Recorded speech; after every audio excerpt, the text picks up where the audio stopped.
네, 오늘은 작년 킹덤 스토리 38과 놀라운 기적으로 인도하시는 하나님이라는 제목으로 함께 살펴보시겠습니다.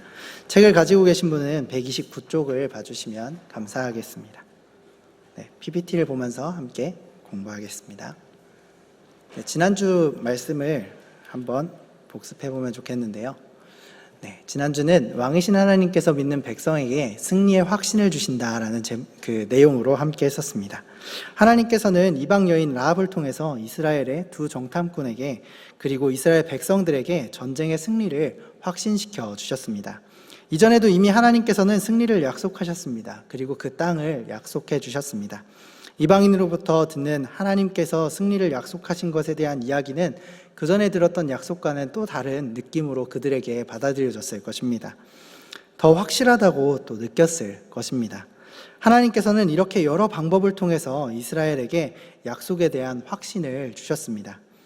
우리는 이 약속에 근거한 믿음으로 적극적으로 행동했던 여호수아와 라합과 두 정탐꾼들을 통해서 믿음에 대해 배웠습니다.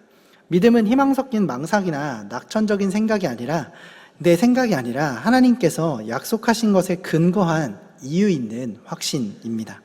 이 확신을 가지고 행동할 때 하나님께서 하신 그 약속의 성취를 다시 한번 또 우리들도 경험하게 될 것입니다.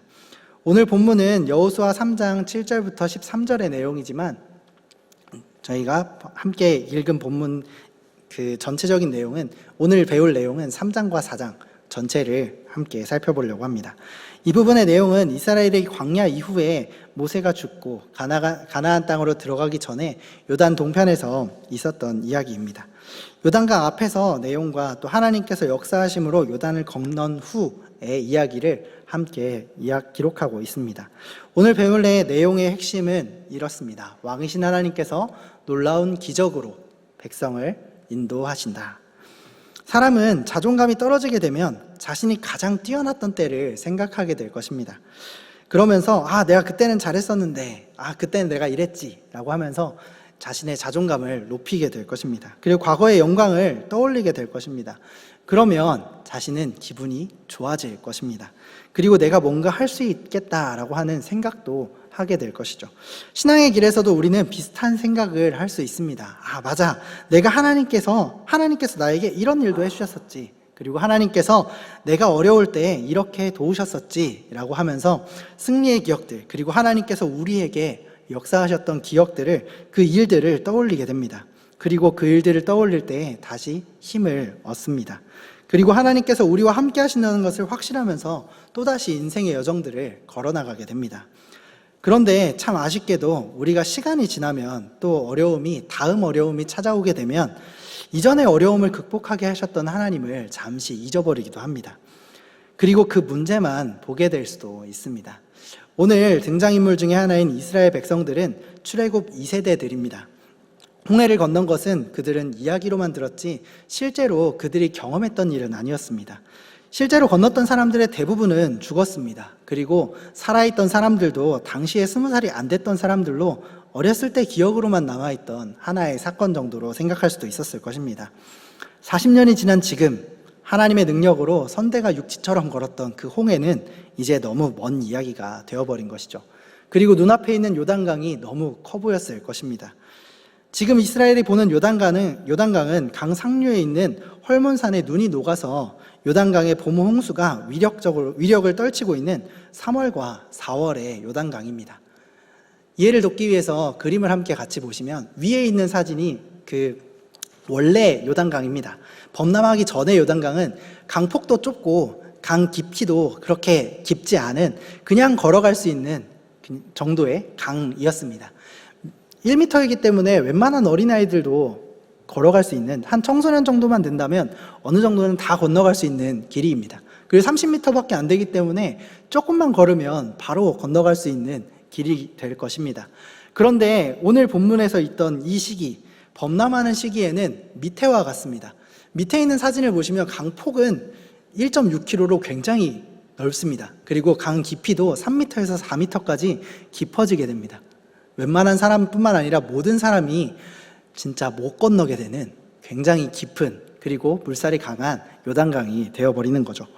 그래서 이 강을 보면서 출애굽 1세대 때의 홍해와 비교할 수 있는 큰 벽을 만난 것과 같은 생각이 지금 이 강을 보는 사람들에게 있었을 것입니다. 그리고 이 범람한 요단강을 200만이 넘는 이스라엘 백성이 한 번에 건넌다는 것은 불가능할 것입니다. 그들에게도 출애굽 1세대가 겪었던 그 홍해의 기적, 하나님께서 물을 가르셨던, 바다를 가르셨던 그 기적이 필요한 순간입니다. 이스라엘 왕이신 하나님께서는 여호수아와 이스라엘도 출애굽 1세대와 같이 요단강을 건너게 하셨습니다. 배를 타거나 다리를 놓는 보통의 방법이 아니라 기상천외한 방법으로 건너게 하셨습니다. 오늘 우리가 읽은 본문인데요, 7절과 8절입니다. 제가 읽겠습니다. 여호와께서 여호수아에게 이르시되 내가 오늘부터 시작하여 너를 온 이스라엘의 목전에서 크게 하여 내가 모세와 함께 있었던 것 같이 너와 함께 있는 것을 그들이 알게 하리라. 너는 언약궤를 맨 제사장들에게 명령하여 이르기를 너희가 요단 물가에 이르거든 요단에 들어서라 하라. 다리를 놓는 것도 아니었고요, 그리고 어떤 배를 만드는 것도 아니었고, 정말 생각지도 못하는 방법, 제사장이 언약궤를 메고 물로 들어가라고 하는 특이한 명령을 하나님께서 하십니다. 그리고 이 명령에 따라서 여호수아는 이스라엘을 인도합니다. 본문 11절부터 17절까지의 내용인데 PPT에 있는 내용만 제가 읽도록 하겠습니다. 보라, 온 땅의 주의 언약궤가 너희 앞에서 요단을 건너가나니 이제 이스라엘 지파 중에서 각 지파에 한 사람씩 12명을 택하라. 온 땅의 주 여호와의 궤를 맨 제사장들의 발바닥이 요단물을 밟고 멈추면 요단물 곧 위에서부터 흘러내리던 물이 끊어지고 한 곳에 쌓여 서리라. 여호와의 언약궤를 맨 제사장들은 요단 가운데 마른 땅에 굳게 섰고 그 모든 백성이 요단을 건너기를 마칠 때까지 모든 이스라엘은 그 마른 땅으로 건너갔더라. 이스라엘이 이 건너가는 모습을 이렇게 보기에는 우리가 이해하기가 좀 어렵잖아요. 그래서 제가 그림으로 한번 가져왔습니다. 배치도는 이렇습니다. 언약궤가 먼저 가고요, 1km 정도 떨어지고 나서 갓 지파와 르우벤 지파, 므낫세 반 지파가 다시 선봉으로 뒤를 따릅니다. 그리고 본대가 200만 명이 따라서 오는 이런 구도로 가게 되는 거였죠. 그리고 이렇게 언약궤가 먼저 가도록 명령하셨습니다. 언약궤는 왕이신 하나님의 임재와 권능의 상징입니다.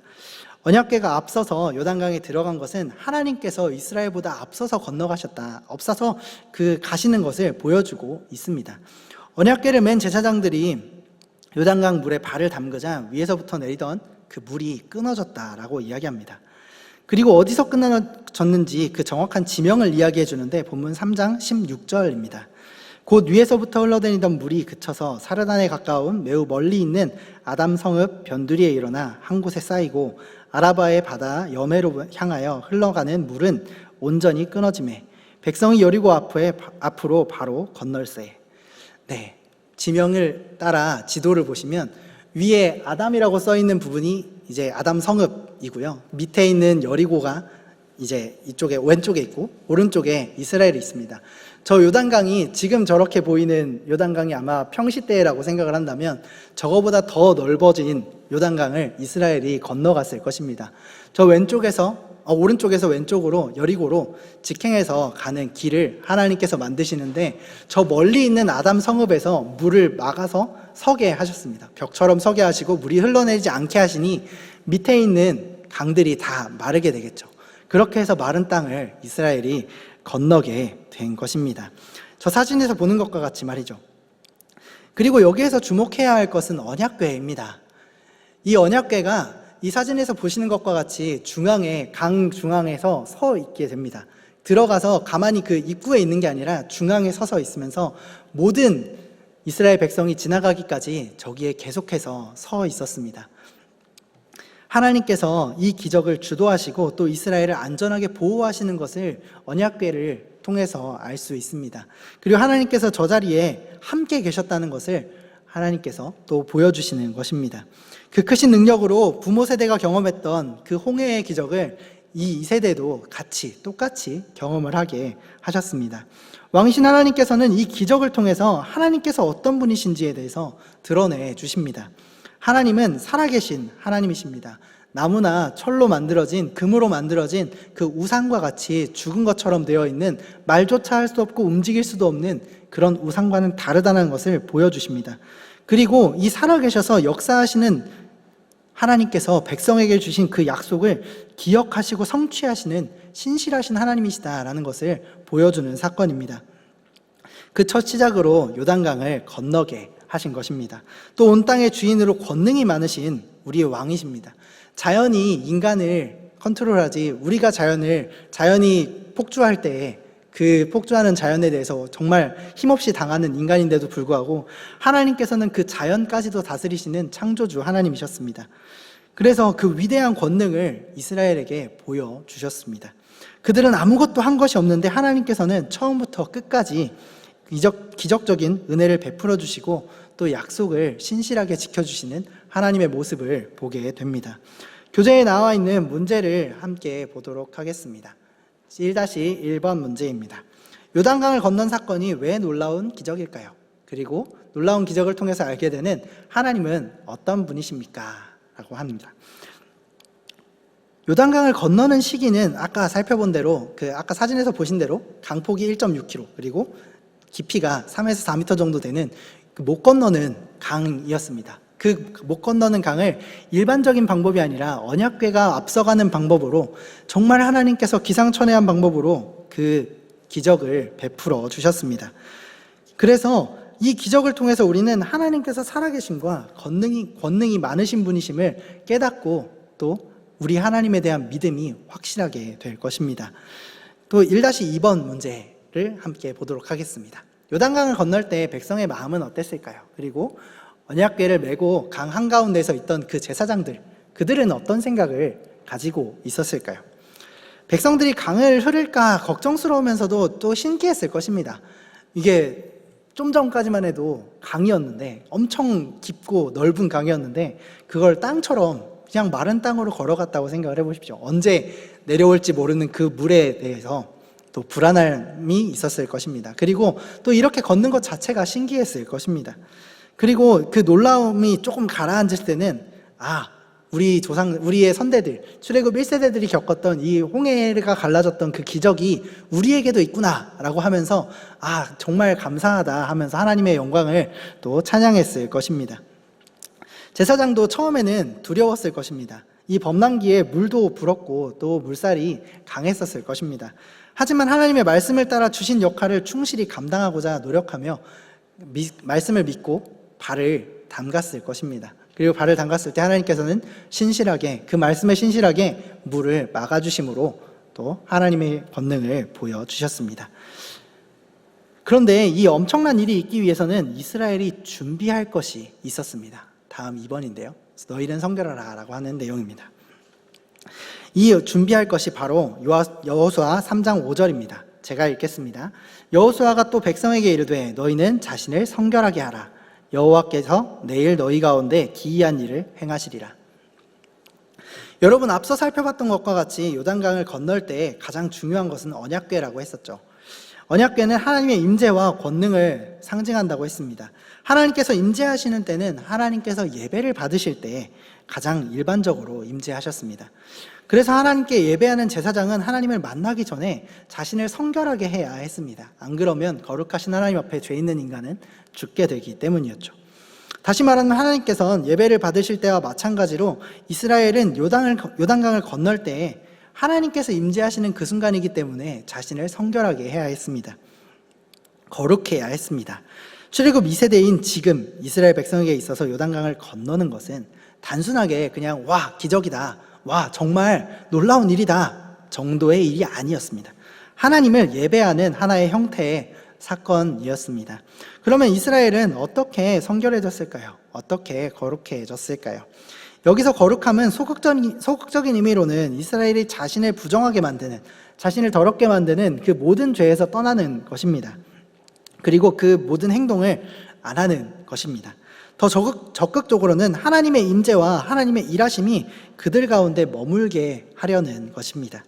하나님께서는 이스라엘에게 요단강을 건너기 전에 성결하기를 요구하셨습니다.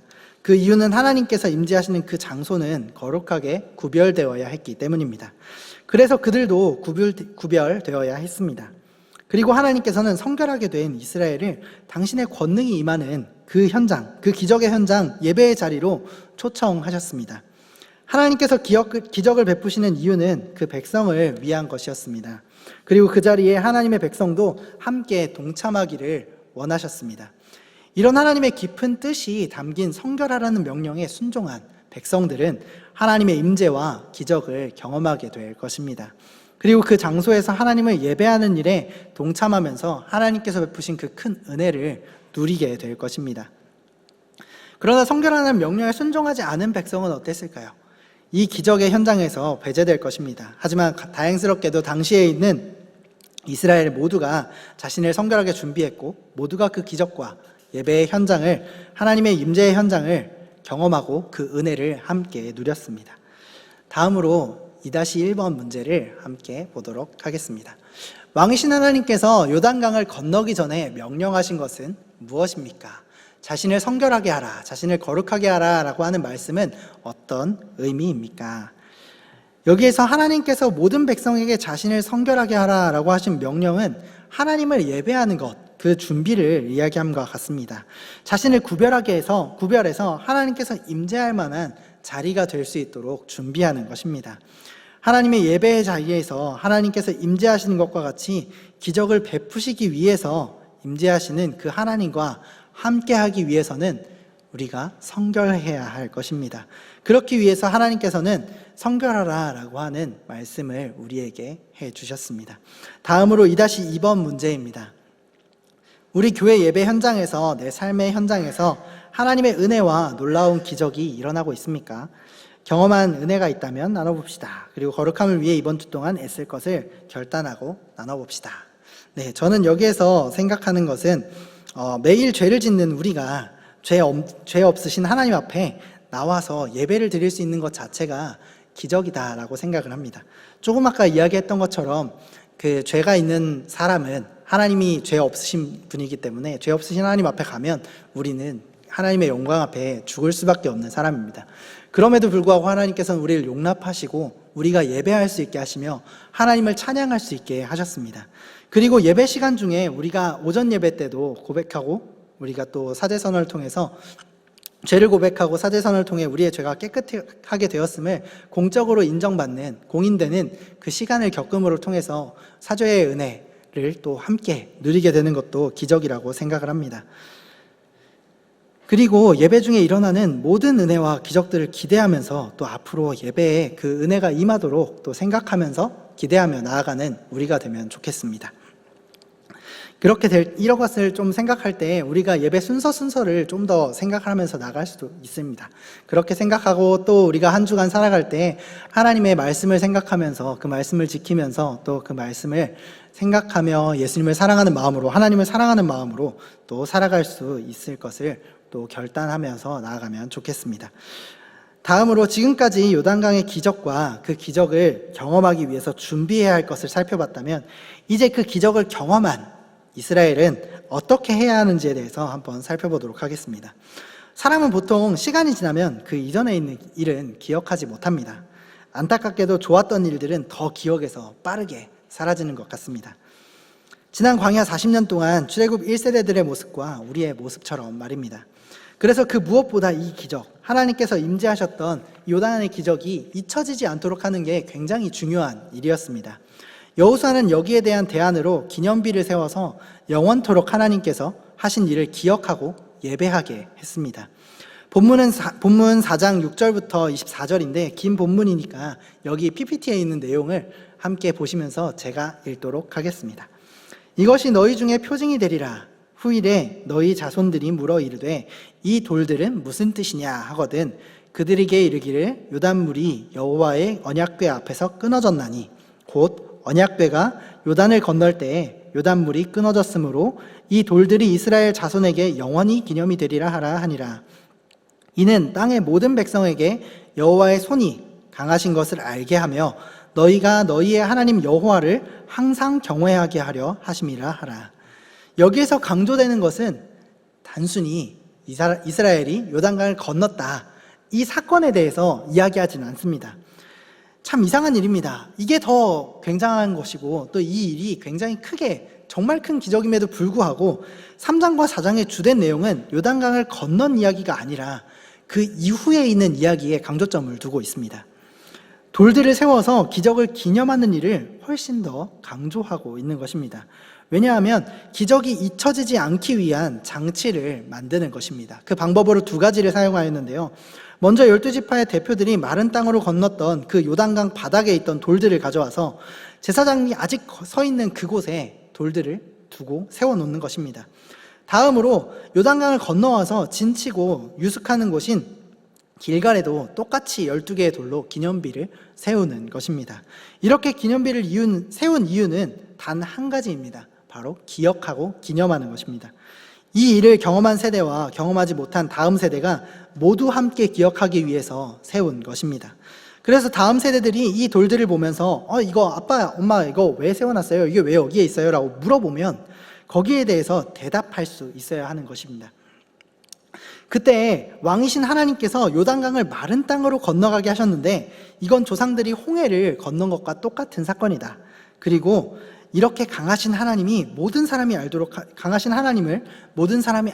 해야 되고 그 하나님을 항상 예배하는 것을 알려주게 하시기 위해서 이 돌들을 세워놓았다라고 알려줘야 하는 것이죠. 왕이신 하나님께서는 기적을 베푸시고 은혜를 주시기만 하시는 게 아니라 그것을 기억하기를 원하십니다. 홍해를 건넌 후에 불렀던 찬양이 이어진 것과 같이 요단을 건넌 이스라엘은 기념비를 세워 그 일이 계속 이어지게 해야 했습니다. 그래서 가나안을 정복하는 동안 또 그 땅에서 살아가는 동안 하나님께서 베푸신 이 은혜를 기억하고 계속해서 감사하며 예배해야 하는 것입니다. 우리에게도 이것은 똑같이 적용할 수 있습니다. 우리 하나님께서 우리에게 베풀어 주신 은혜와 구원을 우리가 기억하고 자손 대대로 고백해야 합니다. 그리고 그 고백이 이어지게 하기를 하나님께서는 원하십니다. 이렇게 신앙을 물려주고 함께 고백하는 것을 통해서 우리 모두의 신앙은 성숙하게 될 것입니다. 그리고 여기에서 오해하지 말아야 될 것은 그때 그랬지, 과거에 하나님께서 우리에게 이렇게 해주셨어 하고 끝나면 안 됩니다. 여기에서 끝나면 과거에 갇힌 신앙이 되게 될 것입니다. 과거에 갇히는 게 아니라 지금 이 순간에도 함께 하실 것을 하나님께서는 지금도 우리 안에서 역사하신다는 것을 믿고 행동해야 할 것입니다. 그리고 그 확신을 가져야 할 것입니다. 우리는 이것을 교회를 통해서 또 예배 가운데 누리게 됩니다. 예배 순서와 말씀을 통해서 그리고 교회에서 실시하는 여러 가지 신앙 교육을 통해서 우리는 계속 기억할 수 있습니다. 그리고 잊지 않을 수 있습니다. 나아가 우리 자녀들과 다음 세대들에게 그 은혜를 전해줄 수도 있습니다. 먼저 경험하고 확신에 거하는 우리가 지금 해야 할 일, 그 일은 바로 우리의 신앙이 이어지게 하는 것입니다. 마지막 문제를 함께 보도록 하겠습니다. 3-1번입니다. 요단강을 건넌 뒤에 여호수아가 내린 조치는 무엇입니까? 12돌로 세워진 기념비의 역할은 무엇입니까? 여호수아는 12지파의 대표들 12사람을 선발해서 그 사람들에게 강바닥에 있는 돌들로 한 무더기를 강 중앙에다가 세워놓고요. 또 하나는 길갈에다가 세워놨었습니다. 이렇게 쌓은 이유는 하나님께서 베푸신 그 기적과 은혜를 기억하고 그 일들을 행하신 하나님을 예배하기 위해서입니다. 그리고 예배하는 게 한시적인 게 아니라 나뿐만 아니라 내 이후에 있는 모든 세대가 계속해서 하나님께 감사하며 하나님을 찬양하며 예배하기를 바라는 것이었습니다. 그런 의미를 가지고 이 돌들을 세워놨던 것입니다. 다음으로 3-2번 문제입니다. 예배 시간마다 내가 기억하고 떠올리는 하나님의 은혜는 무엇입니까? 그리고 또 우리 교회가 기억하는 하나님의 은혜는 무엇입니까? 라고 하는데요. 저는 이렇게 생각했습니다. 구원받음과 하나님께서 우리를 인도하신다는 것을 계속해서 기억해야 합니다. 그리고 지금까지 인도해 주시고 베푸신 은혜를 또 기억하며 예수님과 또 예수님께서 우리를 위해 죽으시고 사신 그 사건이 믿어지게 되는 것, 그것 또한 우리에게 은혜이고 그것 또한 우리가 감사해야 될 이유입니다. 그리고 하나님께 예배하고 예배 시간마다 떠올려야 될 것입니다. 또 우리 교회가 기억하는 하나님의 은혜는 우리가 매주 수요일마다 그리고 주보를 보면서 우리 교회에 있는 모든 지체들 가운데 여러 가지 일들을 위해서 함께 기도하는 것입니다. 원치 않는 질병과 여러 가지 일들로 고난 가운데 있는 모든 성도들 위해서 함께 기도하는 것입니다. 온 교회가 힘을 합쳐서 기도하는 그때에 하나님께서 응답하신 것을 또 생각하며 우리가 또 이 은혜를 함께 기억하며 누릴 수 있을 것입니다. 말씀을 정리하겠습니다. 우리의 왕이신 하나님께서는 놀라운 기적으로 백성을 인도하셨습니다. 홍해를 가르시고 마른 땅으로 건너게 하셨던 것처럼 요단강의 물을 멈추게 하셨습니다. 그리고 여호수아와 이스라엘 모든 백성을 건너가게 하셨습니다. 그 하나님은 지금도 역사하시는 우리 하나님이십니다. 그때 역사하셨던 하나님이 지금 잠잠하시는 게 아니라 지금도 역사하셔서 우리와 함께 계시는 분이 바로 전능하신 우리 하나님이십니다. 이런 하나님의 임재를 경험하기에 앞서서 우리는 스스로 성결해야 합니다. 그리고 하나님의 은혜를 경험한 다음에는 그 은혜를 기억하면서 하나님께 예배를 드림으로 영광을 돌려야 합니다. 하나님을 기억하는, 하나님께 영광을 돌리는 가장 탁월한 방법, 그것이 바로 예배이기 때문입니다. 그리고 이것을 우리만 기억하고 마는 게 아니라 우리 다음 세대까지 자손 대대로 계속해서 이어질 수 있도록 해야 합니다. 그들에게 또한 알려줘야 합니다. 그럴 때 우리의 신앙은 우리에게서 끝나는 게 아니라 대대손손 이어져서 우리의 복된 가문이 계속해서 진행되고 이어질 것입니다. 그 은혜가 우리 모두에게 있기를 바랍니다. 함께 하나님 나라 포인트를 같이 읽어보도록 하겠습니다. 먼저 첫 번째 같이 읽도록 하겠습니다. 왕이신 하나님께서 놀라운 기적으로 백성을 인도하신다. 두 번째도 같이 읽겠습니다. 하나님 나라 백성은 하나님 앞에 스스로를 성결하게 한다. 마지막입니다. 하나님 나라 백성은 놀라운 하나님의 은혜를 기억하고 가르친다. 오늘 말씀을 기억하면서 하나님 나라를 위한 기도를 함께 보도록 하겠습니다. 그리고 함께 기도하도록 하겠습니다. 우리 하나님께서는 성결한 삶을 통해서 왕이신 하나님과 동행하도록, 그리고 우리 하나님께서 우리에게 베푸신 은혜를 늘 기억하게 하셨습니다. 그리고 우리만 기억하는 게 아니라 다음 세대까지 잘 전수해 줄 수 있도록 하셨습니다. 우리가 이 은혜를 기억하며 이 사역들을 잘 감당할 수 있도록 기억하며 또 함께 기도하도록 하겠습니다. 함께 기도하겠습니다.